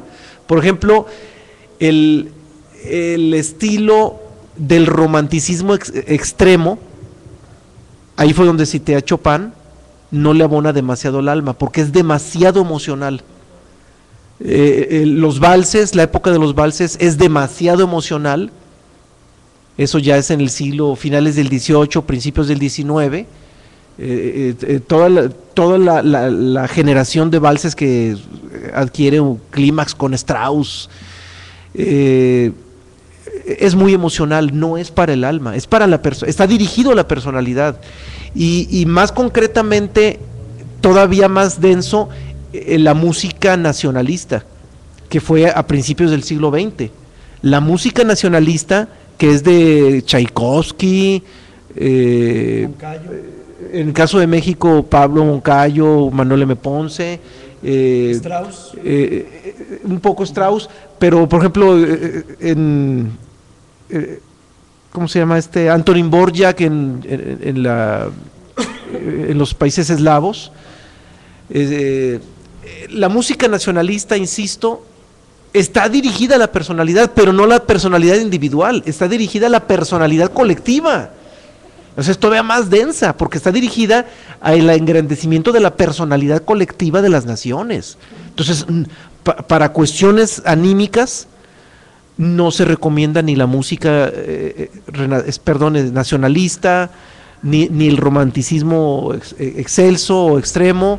Incluso tampoco se recomienda mucho la música impresionista. Hay ciertas obras impresionistas que pueden abonar, pero no todas, porque el impresionismo está dirigido a los sentidos, a la estimulación de los sentidos. Entonces, tampoco. Entonces, lo que más se puede recomendar es la música renacentista, casi su totalidad. Es exquisita la música renacentista, la música barroca y la música neoclásica. Es lo que más nos puede abonar. Sí.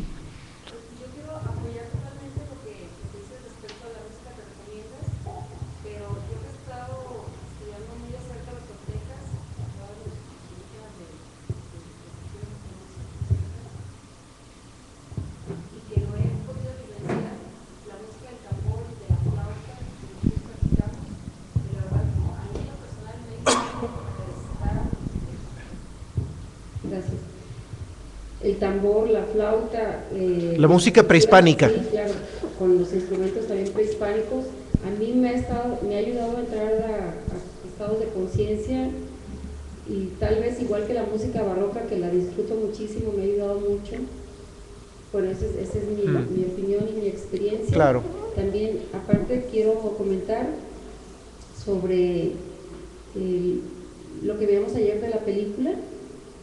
Ahí los movimientos que están haciendo son pases mágicos, que también en el legado del conocimiento tolteca también lo hay. Practica, pero pues acá con los sufis pues como que le da mucha fuerza y el ritmo y es muy conocido, pero también con los toltecas nos dejan ese gran legado también de los pases mágicos, y muy importante también nos dejan muchos puntos para saber sobre el ahorro de energía.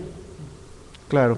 Qué bueno que mencionas esto, porque nos conlleva algo muy importante, porque aparentemente hay una contradicción, pero siempre tiene que haber una conciliación.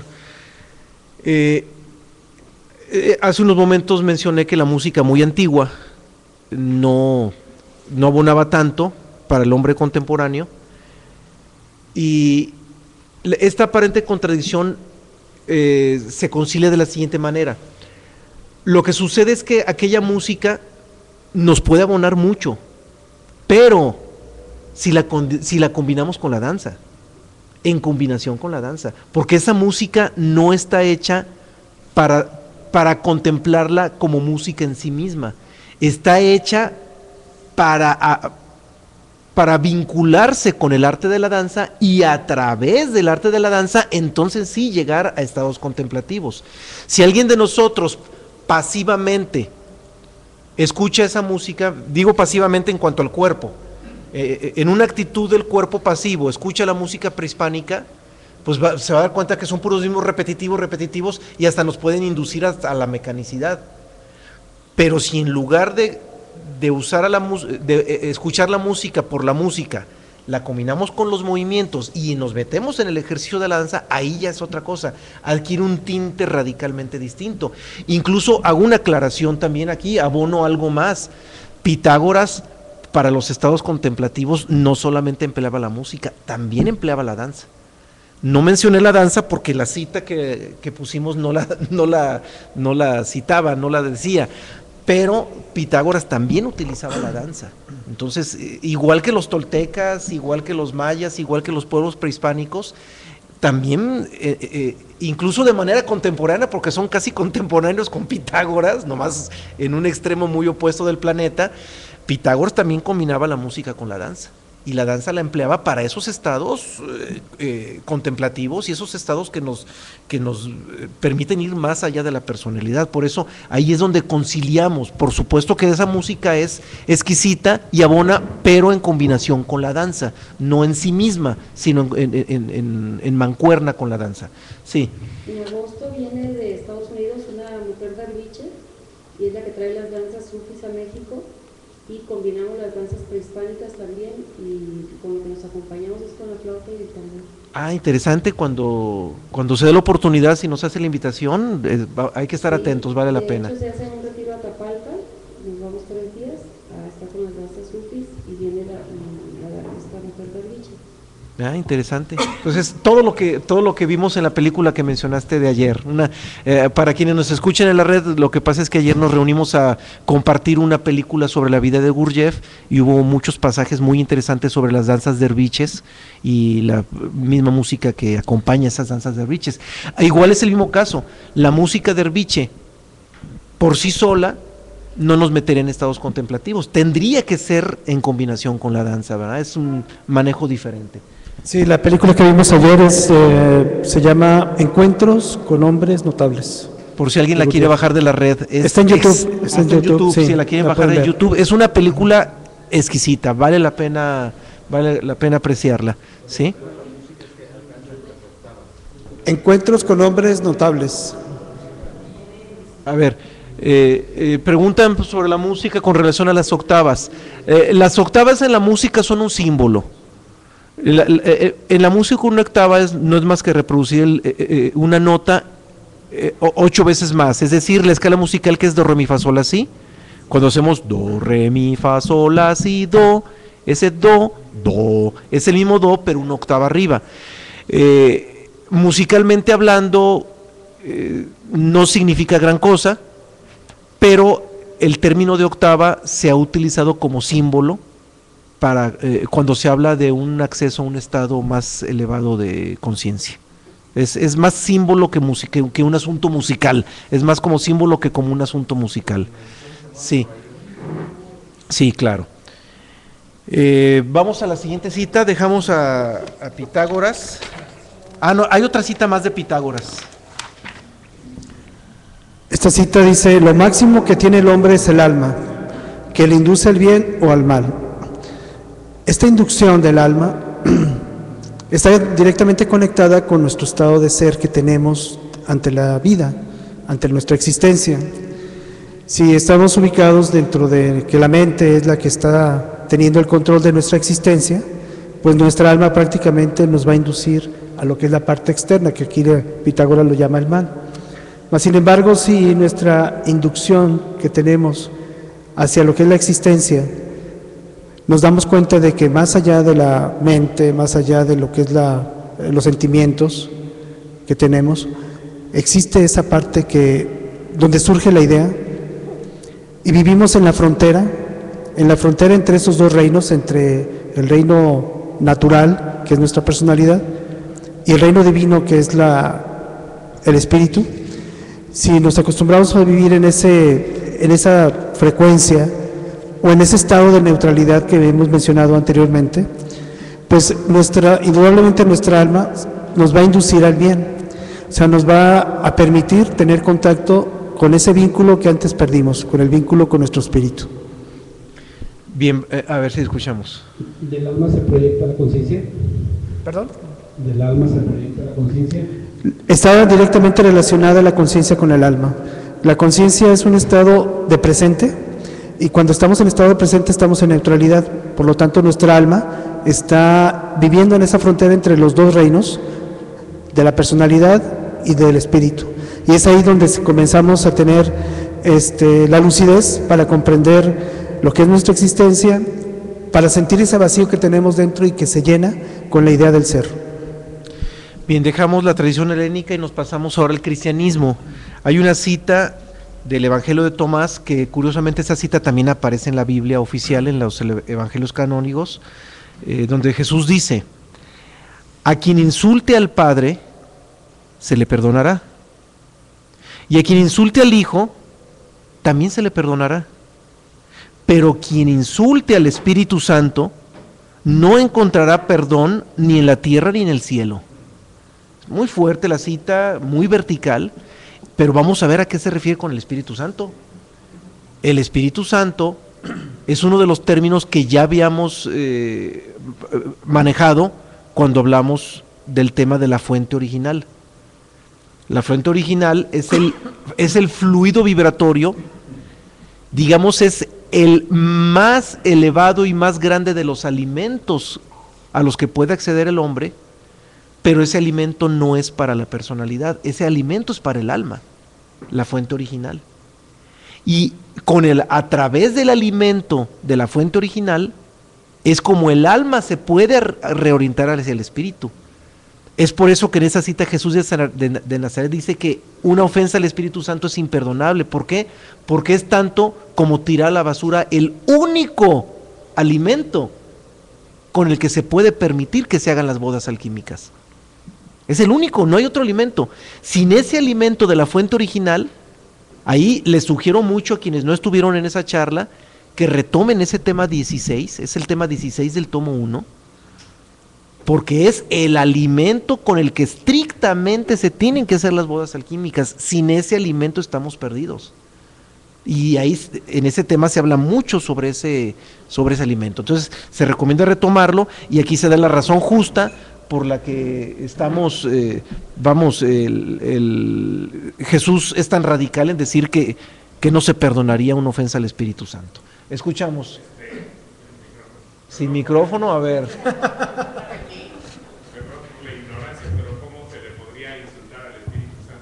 Bueno, los términos preguntan cómo se le puede insultar al Espíritu Santo. El insulto no es una injuria verbal, el insulto es un desdén hacia la fuente original. O sea, realmente el insulto es desdeñar la fuente original. Si nosotros desdeñamos la fuente original, automáticamente nos salimos de la jugada. O sea, es algo que no ocupamos que alguien desde lo alto nos juzgue y diga, tú insultaste, a ti te castigo. O sea, es que tenemos todavía los conceptos morales que inevitablemente nos condiciona las religiones por las que pudimos haber pasado. En sí un insulto al Espíritu Santo, insisto, es un desdén al Espíritu Santo, es desdeñarlo, es menospreciarlo. No me interesa, lo hago a un lado. Entonces, automáticamente nosotros nos autoinfligimos el castigo. Desdeñas esa fuente original, te pierdes de todo. Te lo pierdes y completito. Te pierdes de lo más importante de la vida, lo más fundamental. Sí. Sí, la fuente original Jesús le llama el Consolador, porque es lo único que nos puede permitir dar ese brinco. Bien, vamos a ir un poquito más a prisa porque quedan muchas citas y poco tiempo. Seguimos con el cristianismo, pasamos ahora al Evangelio de Judas. Judas le dijo, Rabí, ¿qué clase de fruto producirá esta generación? Jesús le respondió, toda la generación humana morirá. Cuando esta gente de cualquier manera complete el tiempo del reino y sus espíritus los dejen, sus cuerpos morirán, pero sus almas vivirán y serán tomadas. Evangelio de Judas. Bien, el alma es la parte del ser humano que es la que puede trascender. Al hablar de todo lo que es esta generación, habla de la humanidad caída, de toda la humanidad que está en estas personalidades que actualmente tenemos, y si no hacemos nada para desvincularnos de esta situación, de esta generación, de esta humanidad caída, prácticamente nuestros espíritus de todas maneras nos dejarán. Pero nuestras almas, si tienen un proceso, si tienen un acercamiento al Espíritu, vivirán. Bien, seguimos también con el Evangelio de Judas, una frase muy breve pero impactante. Dice, te digo que el hombre debe volar como las aves, porque el hombre es espíritu y el reino del espíritu no está en la tierra. En otras palabras, el único cuerpo real por lo que podemos ser llamados hombres es el séptimo. Todos los otros cuerpos son ilusorios. el único, es el único cuerpo, el único que vale, el único que importa, el del Espíritu. Él y solo Él. Bien, vamos a la siguiente de Corintios. Pablo ahí nos dice lo siguiente. Hay cuerpos celestiales y cuerpos terrenales, pero una es la gloria de los celestiales y otra la de los terrenales. Así también es la resurrección de los muertos. Se siembra en corrupción, resucitará en incorrupción. Se siembra en deshonra, resucitará en gloria. Se siembra en debilidad, resucitará en poder. Se siembra cuerpo animal, resucitará en cuerpo espiritual. Hay cuerpo animal y hay cuerpo espiritual. Bien, en esta cita Pablo nos dice, tenemos nosotros el celestial y el terrenal. El terrenal viene siendo esta personalidad, que es parte del cosmos, de la naturaleza, y el celestial es la parte del espíritu. La siembra que habla aquí Pablo viene siendo también acerca de el proceso transfigurístico que se tiene que dar aquí en la tierra, con nuestros cuerpos existenciales, la siembra de nuestro cuerpo. Por eso en una parte de la Biblia también nos habla que somos la sal de la tierra. Nosotros somos los que tenemos que generar ese proceso aquí para poder, como dice, se siembra en corrupción, que viene siendo este cuerpo corrupto, pero se resucitará en incorrupción. Tenemos que darnos cuenta del proceso que debe de ser el acercamiento de nuestra alma hacia el Espíritu, en ese proceso transfigurístico que plenamente la próxima semana vamos a hablar acerca de la alquimia. Bien, dejamos el cristianismo, nos vamos al Islam. Ibn Arabi, gran personaje sufi, nos dice: cuando comprendas que la sustancia del ser de Alá es tu ser, entonces te conocerás a ti mismo y conocerás tu alma. Abona lo que ya mencionábamos de la cita de Jesús de Nazaret en el Evangelio de Judas. La única parte de nosotros real es el Espíritu, y ese Espíritu en nosotros es la misma sustancia de Dios, es la única imagen y semejanza de Dios, no hay otra. Todo lo demás es ilusorio. Solo ahí y solo ahí está la imagen y semejanza de Dios. Bien, seguimos con otro personaje sufi dentro del Islam, que es Rumi. En un bello poema Rumi nos dice: sabe, oh alma, quién tu alma es, y sabe, corazón, quién huésped tuyo es. Rumi Masnavi. Aquí Rumi nos invita de una manera poética a que el alma se reoriente hacia el espíritu, y que esa voz del silencio que hay en nuestro corazón es la voz del espíritu. Pasamos ahora con los alquimistas. Nicolás Flamel, uno de ellos, nos dice: el espíritu transmuta el cuerpo en espíritu, lo tiñe y lo colorea como la sangre, porque todo lo que tiene espíritu también tiene sangre, y la sangre es el humor espiritual que conforta la naturaleza. Bien, todo lo que dijimos en la introducción sobre la sangre, fundamental. De la calidad de nuestra sangre depende la calidad del alma, y de ahí depende el proceso, el posible proceso alquímico. Si nosotros no tenemos calidad en la sangre, el proceso alquímico no es posible. No es posible. Y hablar de la calidad de la sangre no es hablar de un asunto moral, es hablar de un asunto científico, es hablar de un asunto químico, físico-químico. Los alquimistas eran científicos y ellos lo tenían muy claro. Y ese asunto químico también es biológico, por supuesto. Es la vida. La sangre es la vida, es lo que mueve la vida. Entonces de esa calidad depende, y los alquimistas lo dejan bien sustentado. Seguimos con los alquimistas ahora a través de Jacob Boehme. Cuando la muerte alcanza el cuerpo, el alma se separa de él, pero no tiene necesidad de ir a parte alguna, pues el cielo y el infierno se hallan en el interior del alma misma.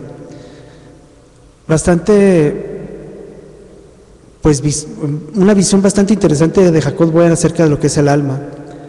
Como está relacionada con nuestra sangre mientras más purificada esté, mientras más solarizada esté, nuestra alma se va a convertir en un visor para el verdadero mundo al que debemos aspirar. Digamos que nuestra alma es como una especie de filtro, que mientras más puro esté ese filtro, vamos a poder ver niveles más altos para conectarnos con el espíritu. Es por eso que dice que en el alma está tanto el cielo como el infierno. Podemos estar aquí, pero si nuestra alma está inducida hasta a la parte exterior, todo vamos a ver como un infierno. Pero podemos estar aquí mismos, y si nuestra alma está libre de muchas influencias, tanto interior como exteriormente, nuestra alma podrá vivir aquí en el paraíso, podrá observar lo que es el paraíso. Bien, dejamos la beta alquímica y nos vamos ahora a la teosofía con Blavatsky, que en su libro La voz del silencio nos dice: cuanto más se una tu alma con aquello que es, tanto más te convertirás en compasión absoluta. Bien, ¿qué es el alma unida a aquello que es? Aquello que es el espíritu, porque es lo único que es. El espíritu es el yo soy. El espíritu es el ser universal, es lo que en el Antiguo Testamento y también en el Nuevo Testamento se maneja como el yo soy el que soy. Entonces hablar de aquello que es se refiere indiscutiblemente al espíritu. Y está hablando Blavatsky del alma, de que a la medida en que se une el alma con el espíritu, surge la compasión absoluta. Pero no solamente la compasión absoluta, todas las cualidades del ser. Todas las cualidades del ser surgen por añadidura. Y surgen por añadidura cuando se da ese proceso alquímico de la unión o de la comunión del alma con el ser. El problema es que las religiones, al ver todo esto moralmente, han trazado un proceso inverso. Las religiones buscan primero desarrollar las cualidades para que a través de las cualidades morales se llegue a la esencia del espíritu, y ese camino jamás se va a concretar, porque es al revés. Se tiene que buscar la comunión con el espíritu para que una vez dada esa comunión, las cualidades surjan espontáneamente por añadidura. Y de las condiciones y de ese proceso de comunión del alma con el espíritu es de lo que vamos a abordar, de lo que vamos a abundar en el siguiente tema, que es la alquimia, precisamente. Ahorita se toca indirectamente el tema de la alquimia porque estamos hablando de los cuerpos superiores y en ellos está el corazón del proceso de la alquimia. Empieza desde los cuerpos de la personalidad, pero digamos la parte crucial está en los cuerpos superiores. Vamos ahora a Albert Einstein. Albert Einstein nos dice: solo tiene alma el individuo, y el fin superior del individuo es servir más que regir. Bien, aquí la mayoría de las tradiciones, de las religiones, nos invitan a pedir inclusive a Dios o a un intermediario, algún santo, etcétera, ¿no? La mayoría de las religiones hacen eso, ¿no? En la oración estamos pidiendo, y eso es el regir, el tratar de hacer las cosas como yo pienso que deben de ser. Mas, sin embargo, Albert Einstein nos mete ese dedo en la llaga. Hay que servir, o sea, hay que agradecer lo que tenemos, lo que se nos proporciona, porque en base a lo que se nos proporciona es lo que realmente merecemos. Bien lo dicen las bienaventuranzas: bienaventurados los que no esperan nada, porque nunca serán defraudados. Bien, cerramos con una cita de Albert Einstein también, en la que nos va a costar trabajo imaginar que él haya hablado en estos términos, porque Albert Einstein, pues todos lo tenemos etiquetado como un científico con el cabello desparpajado, despeinado y hasta con una imagen de malhumorado, pero que en realidad no era así. Tenía mucho sentido del humor, era todo lo contrario. Pero en fin, pocos se imaginan a Albert Einstein hablando en términos ya más místicos, en términos más espirituales. Y esta cita la sacamos de un libro que él escribió y que lo publicó todavía estando en vida él, que se llama Mis Creencias. Y en ese libro aparece este extracto, dice: todos los medios resultan instrumentos inútiles si tras ellos no se alienta un espíritu vivo. Y está hablando de un espíritu vivo. El espíritu vivo es el que llevamos dentro, y en términos absolutos es la única verdadera vida que tenemos. La vida que nosotros ostentamos a través de la personalidad es una sombra de vida, no es la verdadera vida. La verdadera vida de la que ahorita no somos conscientes, pero que es la verdadera vida, está solamente en el ser, en el espíritu interior. Y de ello nos está hablando Albert Einstein. Bien, con eso cerramos. No sé si hay alguna pregunta, alguna inquietud, algo que quieran abonar aquí. Se vale comentar, estamos en un espacio libre. En la red no sé si hay algo. Bueno, En la red no hay preguntas. no hay preguntas. Bien, si no hay preguntas, pues cerramos. Es precisamente la hora en que concluye este espacio. Les agradecemos mucho su presencia y vuelvo a repetir, la próxima charla se desarrolla con el tema central, alquimia. Es un tema medular, importantísimo, vale la pena para que no se lo pierdan. Gracias a todos. Buenas noches.